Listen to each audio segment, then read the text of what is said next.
Welcome guys to PanamaReefs with Daniel. This is the first episode of my tank vlog, and for it I'll be doing the Aquarium Tuber Tag Challenge. So let's get started. First question, fish only or reef tank? Well, I do love my coral. This is my Acanthophilia.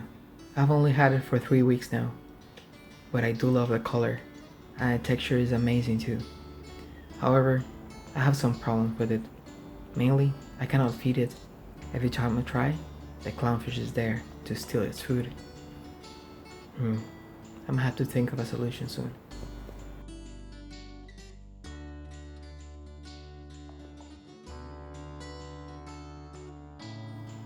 Next question is a bit more difficult. Soft or hard coral? Well, my favorites are LPS.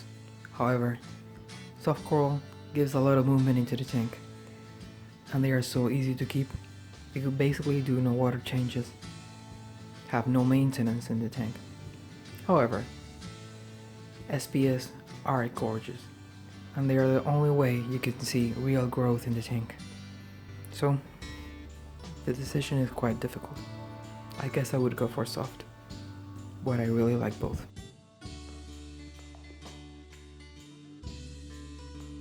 Then, what is my favorite coral? It would have to be hammers. Hammers come in many different colors, and they add a lot of movement into the tank. They are not that aggressive, so you can place them really close to any other euphilia and have a lovely euphilia garden. Also, since they expand and contract a lot with any changes in water quality, you can use them to make sure everything is okay with your tank. I can say quite proudly that this tank is a really good place to grow hammers. The oldest one has gained 6 heads since I bought it, and the youngest one has already gotten 2 more. You can actually see how expanded and healthy they are. Maybe they'll get a little more coloration once I get better lights. My least favorite coral would have to be Acropora. They are gorgeous, and they're really not impossible to keep. However, they have probably get more people out of this hobby than any other coral, mainly because corals are hard to keep is something that became popular knowledge, referring to this coral in particular.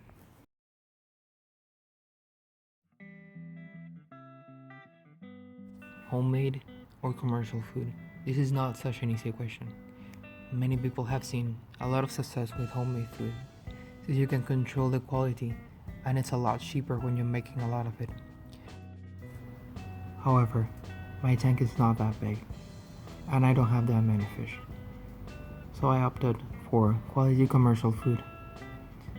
I use New Life Spectrum, Dynachi, and frozen mysis and brine shrimp, which I also feed to my coral. Next question, LED, T5, or metal halides? Right now, I have LEDs over my tank, mainly because when I built this tank, I was a complete beginner, and all I knew was that I didn't want to make my electricity bill even higher. However, the LEDs I have over my tank right now are quite cheap, but I don't really have that good of a spectrum. But I am planning on supplementing the LED with some T5, so you should see some change in coloration soon.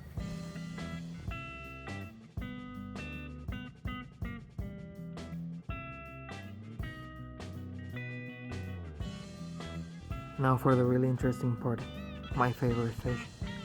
I would have to say my favorite fish and my least favorite are the same. It's the saddleback clownfish. These guys are really special. First, the male and the female have almost the same size, because in the wild, they live in sea bay anemones and carpet anemones, and they don't really get that much protection from them, so they both have to fight and defend the nest. Second, they are a completely different complex from the common clownfish. There exist the clarkie, the skunk, the tomato, the percula, the maroons, and the saddlebacks, so they are not that closely related to the common clownfish you see in fish stores. Also, they have not been significantly altered by artificial selection like the designer clownfish, but they do have a striking look that sets them apart from the common clownfish.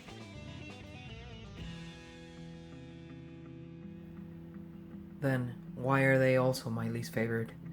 Well, they can be nasty sometimes. They do fight with my blue tang, but mostly because they eat the food that I feed the coral. Even the torch coral cannot fight them. They are little thieves, but I do love them. Then, last question, what would be my dream tank? Well, it would probably cost more than my house. A tank that's around 12 feet in length, so I could accommodate even a unicorn tank or a flamingo tank for room to swim all they want.